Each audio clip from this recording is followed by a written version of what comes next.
Very good morning. कैसे हो आप सभी? आई होप आप सभी अच्छे होंगे, हेल्दी होंगे और फिट होंगे। तो आज काफ़ी दिनों के बाद आप लोगों से इंटरेक्शन हो रही है। मैंने काफ़ी दिनों से ब्लॉग्स नहीं बनाए और उसका रीज़न भी मैं आपको बताऊंगी। तो अभी आज ब्लॉग इसलिए बना रही हूँ क्योंकि आज इलेक्शन है यहाँ पे और ये मेरा फर्स्ट वोट होगा। इस लास्ट ईयर मैंने जो हमारे पंचायत इलेक्शन होता है उसमें वोट करा था और ये मेरा फर्स्ट है जो विधानसभा का इलेक्शन हो रहा है उसमें मैं फ़र्स्ट टाइम वोटिंग करूँगी। तो मैं थोड़ा एक्साइटेड हूँ, इसलिए मैंने सोचा मैं आज ये ब्लॉग बनाऊँ। और अभी मैं जा रही हूँ नहाने, तो तैयार होके आपसे मिलती हूँ। तो गाइस मैं आ चुकी हूँ, नहाकर धोकर और तैयार हो चुकी हूँ। और अब हम जाएंगे वोट देने। और सुबह सुबह जा रहे हैं, अभी 8:30 हुए हैं, तो सुबह सुबह इसलिए जा रहे हैं क्योंकि सुबह भीड़ नहीं होगी। अदरवाइज़ दिन में जाएंगे तो टाइम वेस्ट हो जाएगा और आजकल काफ़ी काम भी है, तो इसलिए हम सुबह सुबह जा रहे हैं वोट देने। और मैं एक्साइटेड हूँ, फर्स्ट टाइम शायद से ये वोट दे रही हूँ, इसलिए तो देखते हैं किसको देना है। मुझे कुछ पता नहीं है, वो बांध के डिसाइड करूँगी। तो हम निकल रहे हैं वोट देने के लिए और वहाँ पर बहुत ठंड भी होगी, इसलिए थोड़ा जैकेट वगैरह पहन के जा रहे हैं। तो हम निकल चुके हैं वोट देने के लिए और स्पीड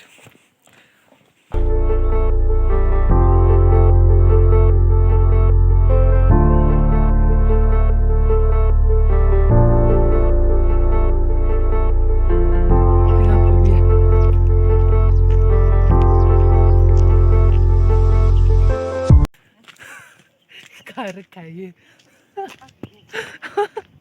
ओहो, कहाँ रखा हुआ है फेंक के?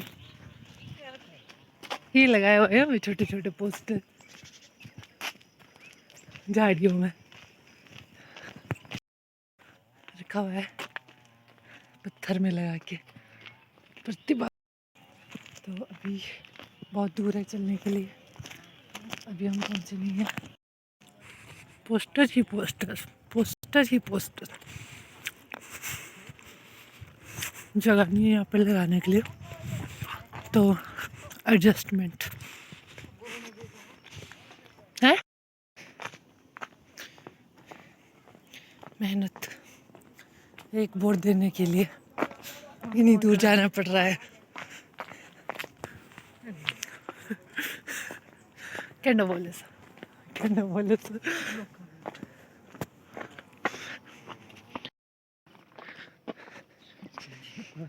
हेलो, छोटे छोटे बच्चे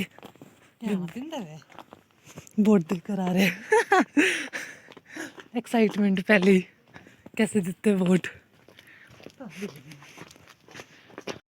काली माता का मंदिर रास्ते में आता है।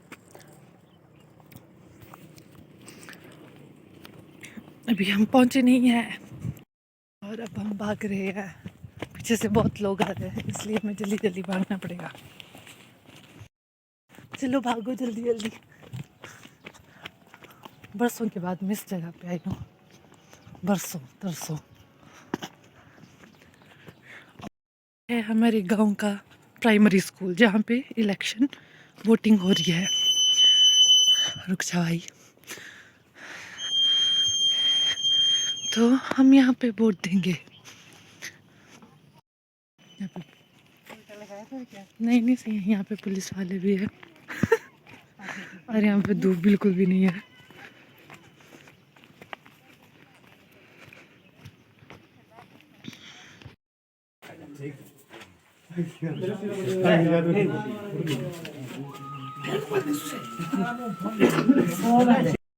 यहाँ पर कैमरे लगे हुए हैं तो वीडियो बनाना मना है। तो फाइनली हम वोट दे के आ चुके हैं, हमारे हाथ में निशानी देख सकते हैं। पहली बार दिया, मैं कंफ्यूज हो रही थी क्या करना है। मेरे को ऐसा लग रहा था, मेरी पाँव भी काटने वाली थी, मैंने सोचा अब क्या करूँ, बेइज्जती हो जाएगी यहाँ पे। तो अब पहली बार दिया, कुछ पता भी नहीं था।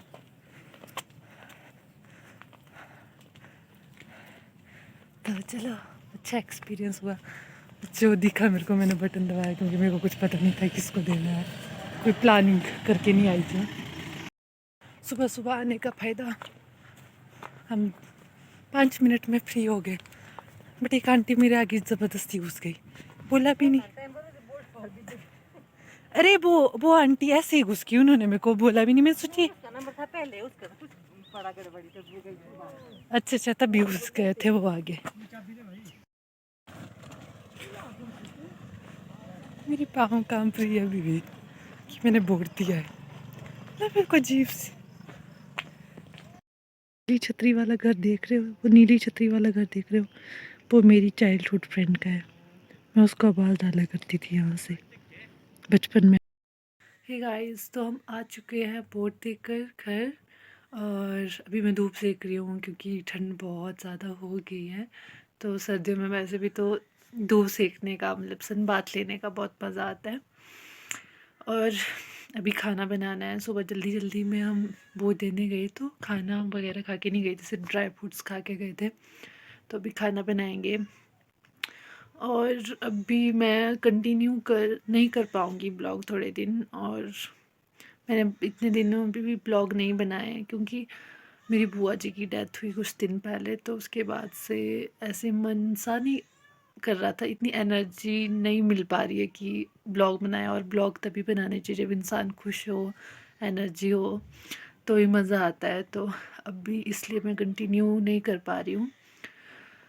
तो आज इसलिए बनाया कि वो देना था और मेरा फर्स्ट था, तो मैंने सोचा चलो बना लेती हूँ आज ब्लॉग, लगा कि आप लोगों से बात करनी चाहिए, तो इसलिए आज ब्लॉग बना रही हूँ। और पता नहीं माइंड भी वर्क नहीं कर रहा है, बहुत दिनों से लो फील हो रहा है। तो बस यही कहूँगी यार, लाइफ में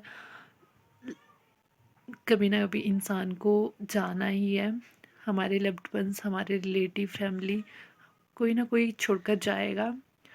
जब तक आप हो, आपकी सोल धरती पर है, तब तक आपको खुशी दुख सब कुछ फेस करना ही पड़ेगा। और हमेशा अपनी फैमिली से प्यार कीजिए, टाइम निकालिए, खुश रहिए, क्योंकि टाइम का कुछ पता नहीं होता कि किसी का कोई परफेक्ट टाइम नहीं है, या फिर किसी को पता है कि वो अब जाने वाला है। कोई भी कभी भी हमें छुड़कर जा सकता है। तो जब तक है इंसान की कदर कीजिए, उनके साथ रहिए, खुश रहिए, खुशियाँ बांटिए, और अपने बड़ों की रिस्पेक्ट कीजिए, उन्हें प्यार दीजिए। अपनी काम में इतना ज़्यादा मगन, या फिर अपने सिर्फ अपने काम पे या फिर अपने ड्रीम्स पे ही फोकस मत कीजिए कि आप ये सोचो कि जब वो पूरी हो जाए तब मैं अपनी लाइफ में एंजॉय करूँगा, तब मैं अपनी फैमिली को टाइम दूँगा। क्योंकि हमें नहीं पता कि कब क्या होगा। एक बैलेंस बनाइए, हर चीज़ का बैलेंस बनाइए कि हाँ, मेरे को अपनी फैमिली के लिए भी टाइम देना है, मेरे को अपने काम पे भी वर्क काम के लिए भी टाइम देना है। तो ऐसे हर चीज़ के लिए टाइम दीजिए, क्योंकि परफेक्टली आपको कभी भी कुछ भी चीज़ नहीं मिलेगी। हमें बैलेंस्ड करना पड़ेगा लाइफ को। और अगर आप अपने किसी लव्ड वन को, अपनी क्लोज रिलेटिव फैमिली को खो रहे हो, तो ये समझिए कि उनका टाइम बस इतना था, और वो अब भगवान के पास जा रहे हैं। जो अच्छे लोग होते हैं, जिन्होंने अच्छे कर्म, जो बुआ जी थे मेरे, वो बहुत अच्छे इंसान थे, वो बहुत धार्मिक थे, भगवान की बहुत पूजा करते थे। हाँ, थोड़ा बीमार थे, तो उनके लिए अच्छा था कि उनको भगवान उन्हें अपने पास ले गए। और वो आई नो वो बहुत अच्छी जगह में ही होंगे, वो भगवान के पास ही होंगे, क्योंकि उन्होंने अच्छे कर्म करे थे। जो अच्छे कर्म करता है वो अच्छी जगह ही जाता है, भगवान उन्हें अपने पास ही बुलाते हैं। तो हमेशा ये सोचकर आगे बढ़िए कि उनका समय इतना ही था और उन्हें मुक्ति मिल गई है, वो भगवान के पास है। सोल का जो हाफ पार्ट होता है वो परमात्मा के साथ होता है, वो सोल जो है परमात्मा से कनेक्ट होती है यहाँ से जाने के बाद। तो बस ये सोचकर आगे बढ़िए, क्योंकि लाइफ रुकती नहीं है, हमें आगे बढ़ना पड़ता है, स्ट्रॉन्ग बनना पड़ता है। और बस हमेशा खुश रहिए, खुशियाँ बांटिए, दूसरों की हेल्प कीजिए जितने से ज़्यादा हो सके। जब आप दूसरों की हेल्प करते हैं, दान करते हैं, तो आपके कर्म अच्छे होते हैं। आपकी सोल के लिए ये बहुत ज़्यादा ज़रूरी है, क्योंकि हमारी सोल बहुत प्योर होती है। हमें अपनी सोल के लिए अच्छे कर्म करने चाहिए। बॉडी तो यहीं पर छूट कर जाएगी, बट सोल का जो जर्नी होती है वो बहुत लंबी होती है। उसे बहुत ज़्यादा दुख सहने पड़ते हैं हमारे बुरे कर्मों की वजह से। तो हमेशा अपने आप से कनेक्ट रहिए। जितना ज़्यादा आप अपनी सोल से, अपने अंदर से, अपने आप से कनेक्ट रहेंगे, उतना आप अच्छे मार्ग पर, अच्छे रास्ते पर चलोगे। तो बस इतना कहूँगी, और थोड़े अभी थोड़े टाइम के बाद ही ब्लॉग बनाऊँगी। बाकी आप हमेशा खुश रहिए, ध्यान रखिए, इंजॉय कीजिए और खुशियाँ बांटते रहिए। Bye, take care.